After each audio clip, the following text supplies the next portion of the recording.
Hello, welcome to another week of Office Hours. This is the star of the show, Fraser. He says hello, and there is his sidekick, Milo. Hello, Milo. and then there's me. And I will come into view shortly.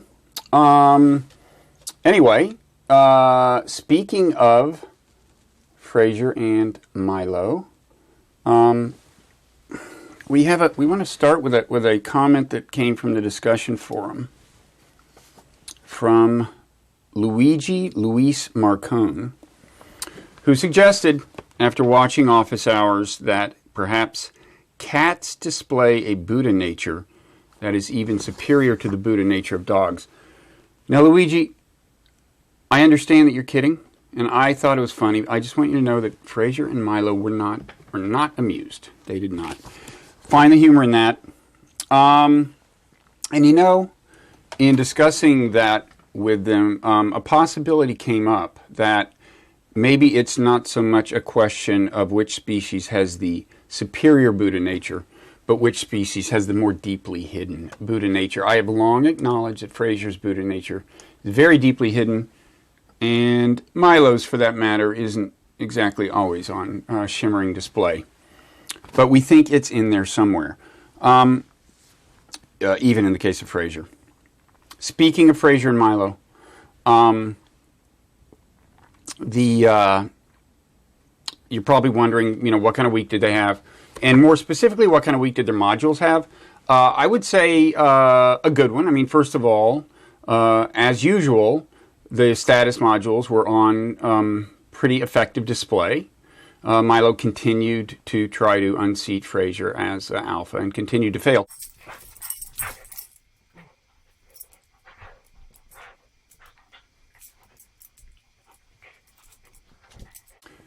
Interestingly, this week, we also saw the appearance of their affiliative modules, which kind of, come and go.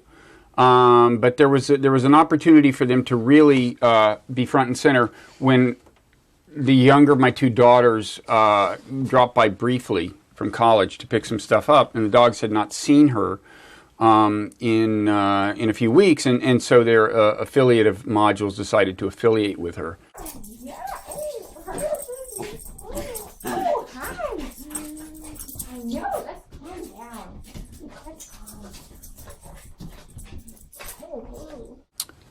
Okay, so that is affiliative modules doing their job. And I actually want to get back to making a serious point about my dog's modules and relating them to the modular view of the human mind. And I want to make an actual serious point. But first, I would like to kind of celebrate the fact that after quite a bit of kind of talking about this modular view of the human mind, in this week's lecture, we actually saw some potential application of the model to meditation. And I'm happy to report that in the discussion forum and on Facebook, some people picked up on this. So Lee Douglas, for example, in the discussion forum, summarized the segment of this lecture where we had Joseph Goldstein kind of describing the meditative experience and me trying to relate that to the modular view.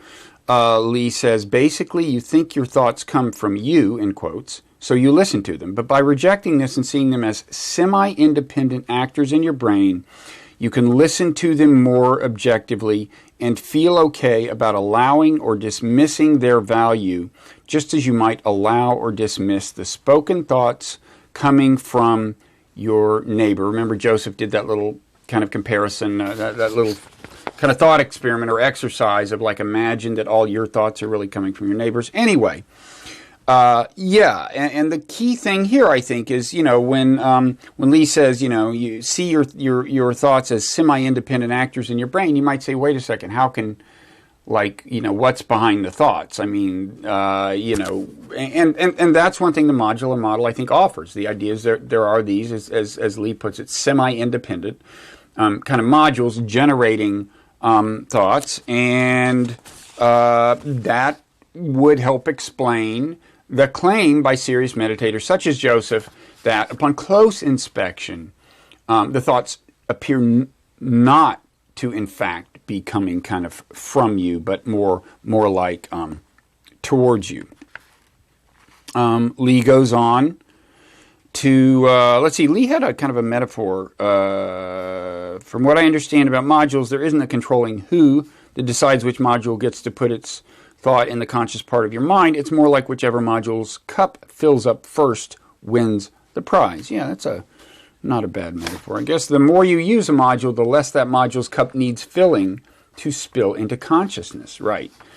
So you can actively change the parameters of module activation and therefore potentially change the outcome. In other words, by choosing which kind of modules carry the day by day, you choose which modules get stronger, which get weaker, which kinds of thoughts you're empowering on a regular basis. Of course, this brings up the question, who is this you who's doing the choosing? Didn't we say that there was no self? Well, this is a paradox that I think, incapable of resolving. And it's embedded in a whole lot of Buddhist discourse. But first I would like to dwell on the irony, right? That the irony is that by recognizing that you're not the one normally in control, you actually gain more control, right? By recognizing, hey, these thoughts are not coming from me, so actually I can pick and choose among them, you wind up getting empowered. Again, who are you? Who is this you that's being empowered? I don't know. I would emphasize that, again, for me, I think for much of the meditative path, this not self-teaching doesn't need to be confronted head-on. And I haven't personally, I think, gotten to the point where I need to really confront it head-on. I'm thinking of it in a more instrumental way, where the idea is just that, hey, there's no one thing that you have to think of as part of yourself. And I should add, Buddhists affirm the value of talking about you and me and him and her. The idea is that it is a conventional or relative truth that the self exists, but in some ultimate sense, it does not exist. If you're wondering, what would it be like to perceive it as not existing even in an ultimate sense? Maybe Jonathan Miller knows. Jonathan Miller said in the discussion forum, people, Joseph Goldstein and others had used this movie metaphor. You realize that your thoughts are just like a movie, and you break them down, and frame by frame, pixel by pixel, you realize it's not real. Jonathan says, I heard it put much better many years ago when the speaker compared the screen itself to the mind and the images to thoughts cast upon it. Okay, so he's saying don't do what Joseph was suggesting, that put yourself in the viewer, in the shoes of the viewer of the movie, put yourself in the shoes of the screen.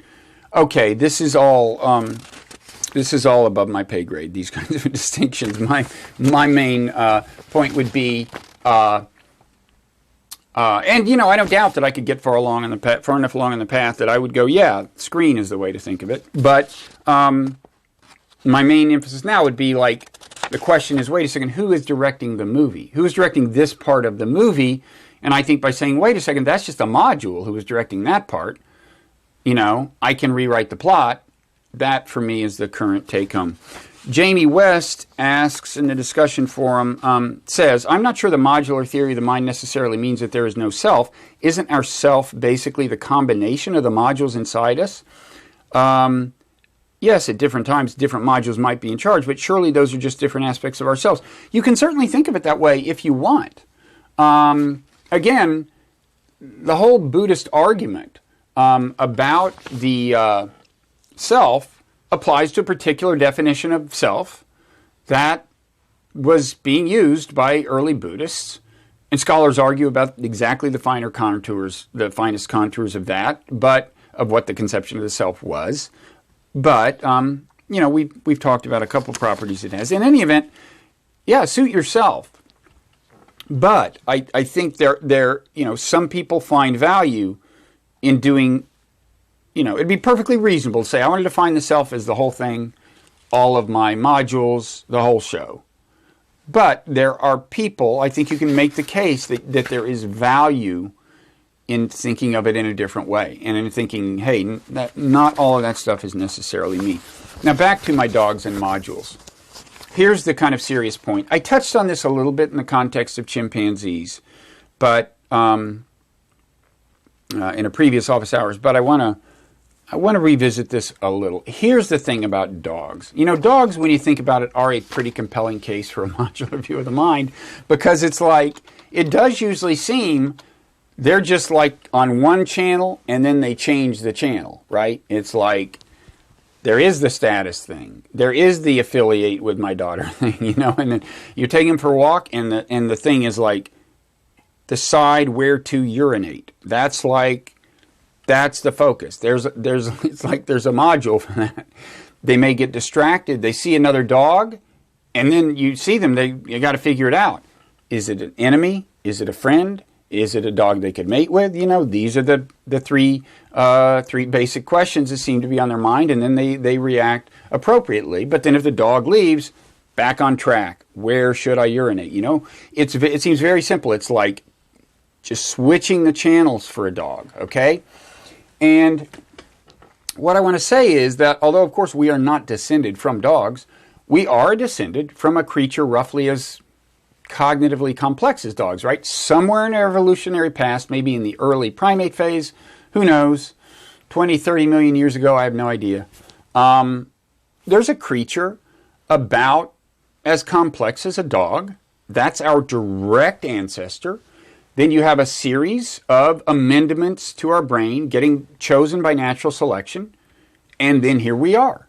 And if you accept that at this earlier level of complexity, there's just these kind of finite number of functionally kind of specialized modes, then you got to ask yourself, well, why would that basic architecture change? I mean, in the course of subsequent evolution in between these creatures and us, right? I mean, obviously, things get a lot more complex and subtle, and there's more and more things you could call modules and networks, whatever, but more and more like little kind of specialized things that kick in here and there, and now they can kick in various combinations. It gets very complex, it gets very subtle, but still, the way natural selection works, since that species, I'm positing, is the same way it worked to get to that species, which is brains evolve to solve specific problems, and there's no reason for that to change. Granted, there are also some general purpose things that evolve, like complex language. But something's got to determine what are the contents of the language, right? And there, the argument would be that depends on which kind of mode you're in, which mode has been triggered, which problem is being confronted. And many of the problems that would have been confronted since the existence of this dog-level complexity creature would still be in the domains I mentioned with the dogs, right? It's like you see another member of your species, friend, enemy, a possible mate, what's the relative status? That's like, that would continue, because we have good reason to believe those things were correlated with getting genes into the next generation. How you handle those questions, how you handled friends, how the extent to which you undermined your rivals, neutralized your enemies, maximized the value of your friendships, and so on. There's every reason to believe that a lot of subsequent machinery that evolved after this dog-level creature would have served those ends. Yes, it all gets so complex that you start wondering, well, is module a misleading metaphor? And I'm open to the possibility that a word like network, or some networks, systems, whatever. But the key thing from the point of this course is that you're in some sense shifting from self to self to self. In other words, different you're becoming a slightly different person as you confront the different situations, and you're not really usually consciously choosing to make the shift. Okay, and it isn't just different situations; it's a lot of other things that can change exactly the modality. But that is the fact that I think is a thing that's easy to overlook. The fact that there are these, again, kind of in some sense, semi-autonomous agents that are generating thoughts, maybe in some sense trying to inject them into your consciousness. Although, to dispel one misconception that arose in the discussion forum, that doesn't mean we're saying they're conscious. It's not impossible that they're conscious. It's just that I'm not really rendering a view on that.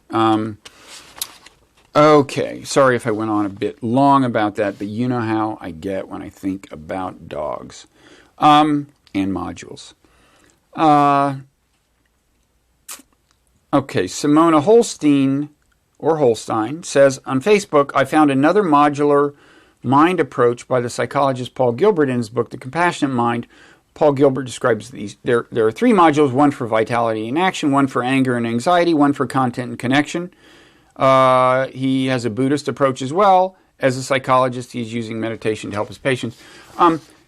This underscores a point, which is that not all modular views of the mind are Darwinian. This is one that I would call not especially Darwinian because he seems, I mean, I haven't read the book, but he seems not to be thinking in terms of kind of specific functional machinery that's designed to respond to adaptive problems that the organisms face in the course of history. By the same token, not all Darwinian views of the mind are modular. I do think pretty much any Darwinian view of the mind does acknowledge a certain amount of functional specificity in the brain, but you can imagine a Darwinian model that is very CEO-oriented and isn't as decentralized as the modular view I've been describing.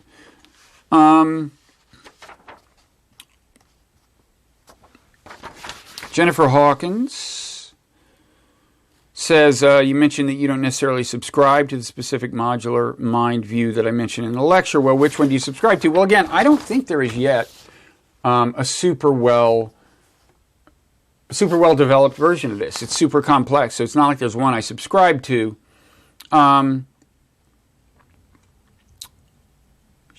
Jennifer would love some professor-endorsed versions of a modular view. Well, I would say that there are two authors or co-authors whose work I respect very much. One of this two-person team, one member has appeared in our lectures. That's Leda Cosmides. Her husband, John Tooby, and she have written a lot of stuff.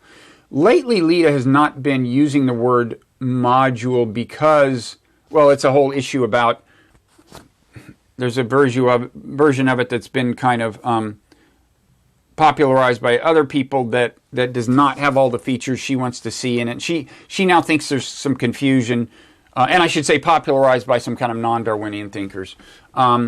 So I don't know if she's using the term system or what, but anyway, much of their writing uses the term module, especially their early writing. I would not say, they're not professional writers or popularizers, so it's not for the layperson the most accessible stuff. I would call it, pretty reliably well thought out, and a certain amount of it is on the web. So Cosmides, Cosmides, Tooby, Tooby. Throw in those two words with the word module or modular, and you'll probably get led to some stuff. Let's see, what else do we have here? Homeric Geek asks on Twitter, very much the same question, could you offer a few more suggestions for reading on the evolutionary psychology side, please? I would say Tooby and Cosmides are very good, and I'm just not aware of a lot of recent kind of actual popularization. But there are a number of, Paul Bloom is an evolutionary psychologist and writes accessibly, and I wouldn't say he's kind of been confronting ev-psych head-on lately, but it informs his view of whatever he's writing about. Steven Pinker's books are from the evolutionary psychology point of view. Martin Daly and Margot Wilson's work. Margot is unfortunately deceased, but there's a lot of their work lying around. Again, they are scholars, not kind of popularizers, but they're very good. Okay, what else? Manjeet Jindal, whose name I may be mispronouncing, asks via Twitter, natural selection designed us for an environment. Environment changed. Will it not do the same thing again, change us, our minds? Meaning, I think, can natural selection kind of catch up with our new environment and shape our minds to be suitable for the environment we're living in? Because we've talked, after all, about ways in which our mind does not seem to be well suited to a modern environment. It seems to kind of misfire in some respects, at least in a modern environment. And I would say, unfortunately, natural selection seems to take a while to work. And given how fast things are changing now, the chances of it kind of catching up are pretty slim. So the main adaptive mechanism needs to be what's called cultural evolution. And technically, cultural evolution is defined as basically all non-genetic evolution. I mean, there's two ways humans can transmit information through the generations. One is in their genes, and the other is every other way, the accumulation of scientific knowledge, technical knowledge, the evolution of religions, spiritual traditions, philosophy. All non-genetic transfer of information comes under the rubric of cultural evolution. And that's what, this course is about, a particular kind of culturally evolved approach to solving problems that the human mind faces, partly by virtue of being in an environment it wasn't designed for, but not only for that reason, okay? Because remember, it isn't just that natural selection didn't design our minds for this environment. Natural selection also doesn't care, in quotes, whether we're happy enduringly to begin with. So it cares about our interests only in the narrow sense of getting our genes into the next generation, and when you think about it, there's no reason we should share that emphasis. It's up to us whether we want to focus on getting genes into the next generation or just being happy, or being happy and helping people who don't share our genes. It's all up to us. And my point here is just, even if we were living in a hunter-gatherer environment, the environment we were kind of designed for by natural selection, more or less, I would say there would still be a place for meditation of the kind we've been talking about, because it in any event can help liberate you from evolution's agenda, should you decide you don't share it. Dana Saron, S-A-R-O-N, Solnick, asks via Facebook, how does the modular model of the mind explain altruism that is neither kin, care, quote, nor affiliation? Also, how does it relate to a drive towards spirituality or faith? So a lot of questions there. Milo seems interested in those. How you doing, Milo? He's doing okay. First of all, in the last part, first of all, I would say this is broadly, in a way, this is a question for evolutionary psychology, not just for the specific modular model of the mind we've been kind of talking about. And as for the second part, hi, Milo. How does it relate to a drive towards spirituality or faith?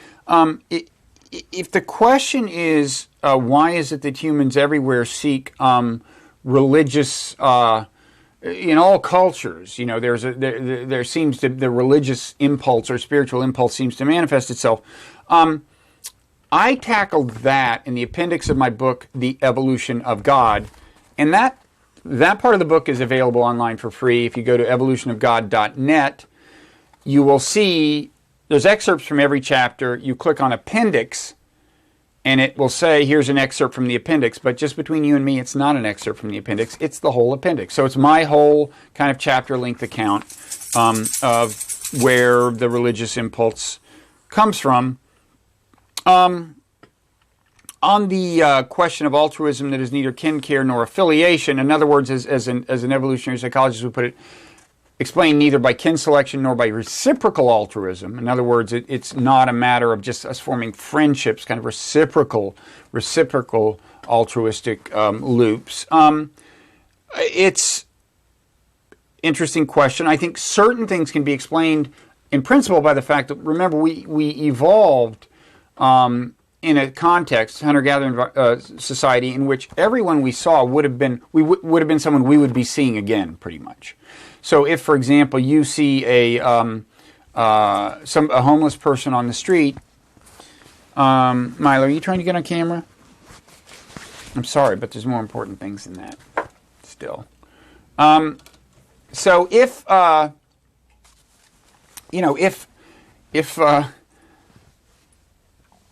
if you see somebody, a homeless person on the street, you may notice, you have trouble, especially if you make eye contact with them. Okay, Milo, enough. Nice seeing you, though. It's hard to turn them down.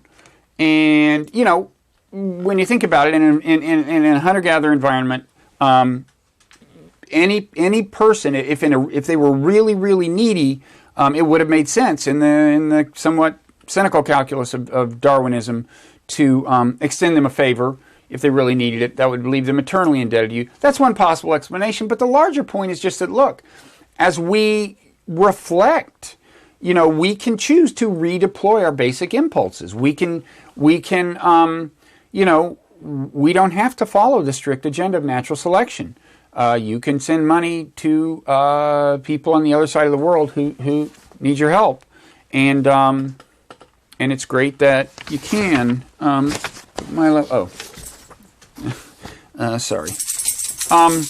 Milo led me to misplace my script, as it were. Okay, so Kathy Crochet asked, do modules mature or develop with age? Yeah, I would say. I mean, the whole mind does. So if the modular model is accurate, sure. An interesting thing about maturing and developing with age is makes it hard to tell, whether meditation is helping you, in the sense that, I've had people say to me, well, since you started meditating, I think you've become a nicer or gentler person or something. And, I say, well, yeah, but I've also been getting older, and, that kind of happens. People calm down a little bit. So it's hard to control your variables. But I don't personally have any doubt that meditation helps, because I notice the effects on a day-to-day basis. The difference between a day I meditate and a day I don't meditate, I think, is tangible. But anyway, yes, someone else had asked, I wish I took down the name, about plasticity. They said they had heard modular views of the mind criticized as not accommodating change in the mind, basically. Plasticity.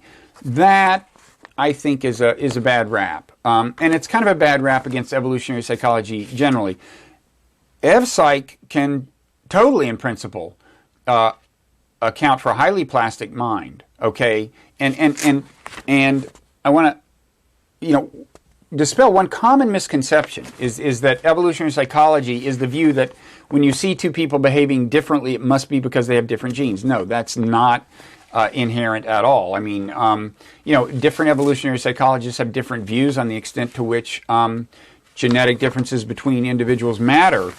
But certainly, evolutionary psychology could in principle explain how mechanisms evolve that will translate certain kinds of environments into certain kinds of behavioral tendencies. And in fact, Martin Daly and Margot Wilson, whom I mentioned earlier, one of the great virtues of their work was they showed how, for example, seeming tendencies toward violence among inner city youth could be the product of a kind of evolved mechanisms that's designed to assess the environment you're in and generate behavioral tendencies that are appropriate to that environment. So if you're in an environment where life expectancy is lower than in other environments and a whole host of other things, as they pointed out, it might make sense for the brain to steer your behavior toward a less risk-averse strategy. And so anyway, yes, plasticity is what's being called neuroplasticity now, is fully compatible with a Darwinian view of the mind and a modular view of the mind. Speaking of modular views, I want to revisit the thing when I referred to the Paul Gilbert book, I think that was the name that somebody brought up. I want to emphasize, the book could be, have a different view from my own modular view of the mind and still be a very valuable and helpful book. You could take a non-Darwinian modular view and say, well, there are, and it might be productive in various senses, certainly including a kind of what you might call a therapeutic one. Joseph Everly started a thread in the discussion forum called, "If there is no self, then how are we supposed to complete the self-evaluation portion of the writing assignment?" Joseph was joking. And it was funny. It was good. I think Joseph should team up with Luigi, whom we started this office hours with, and maybe form like a Buddhist comedy team or something, tour the retreat centers. It's a great audience at the retreat centers, a captive audience. They got nothing to do. They're dying for a reason to laugh. But speaking of the evaluations, this is a reference to the midterm evaluation, the midterm assignment evaluations. Katya Prokina, or some other pronunciation of Prokina, who is in Moscow, tweets that have just finished evaluating, and says some essays with personal examples are really touching. I just think that's really cool. That here she is in Moscow, reading these things that are generated by people presumably all over the world, and getting in, having a very personal form of contact with them. And it's a reminder that as much as all of this technology complicates our lives and gives us reason to pursue meditation, there is tremendous potential in it. And I think maybe meditation can help us realize the potential more fully and be less kind of victimized by the downside of technology. That reminded me of something, but it has slipped my mind. Okay, so kind of finally, Kyle Findlay. Wait, is this Kyle Findlay or Carol Schatz? It's one of the two. It's one responding to the other. Anyway, it's picking up on a theme that I touched on. The question had been raised, well, does meditation possibly dampen your kind of what you might call moralistic or moral fervor or whatever, kind of the passion of your moral judgments, such that any impulse toward activism might be dampened? It's an interesting question. I'd love to hear people's thoughts on this. But in any event, this person, Kyle or Carol, as the case may be, alerts us to a YouTube video in which Ram Dass, famous contemplative, asked Thich Nhat Hanh, another famous contemplative, apparently said, many activists whose heart hurts because of the pain of injustice or pain to the environment often say to me that the attempt to be mindful of one's anger and hold it tenderly will dissipate the anger that they use for social action. Would you talk about that issue? I have to admit, I have not watched this YouTube video, but I encourage people to, and since you don't have the URL, maybe I should promise that in the email that I send out to alert you to this office hours, I will, as a PS, include the link to that. I'd love to hear more discussion of that. Okay, I've gone on too long. Fine, I can't believe it, but the final lecture is coming up this week. It's happened fast. I have to apologize. The final lecture is a little longer than the others. There was a lot of stuff that I wanted to try to fit in to kind of pull things all together. I don't know if I succeeded in pulling things together. I did succeed in generating a longer lecture than usual. But I hope you'll stick with it. Let me know what you think. As always, in the discussion forum, on the Facebook page, tweet to me at Darwin Dharma. Thank you, That scratching sound is Milo tearing up the carpet and suggesting that it's time for a walk. So that's what we'll go do. Thanks, and I will see you next time.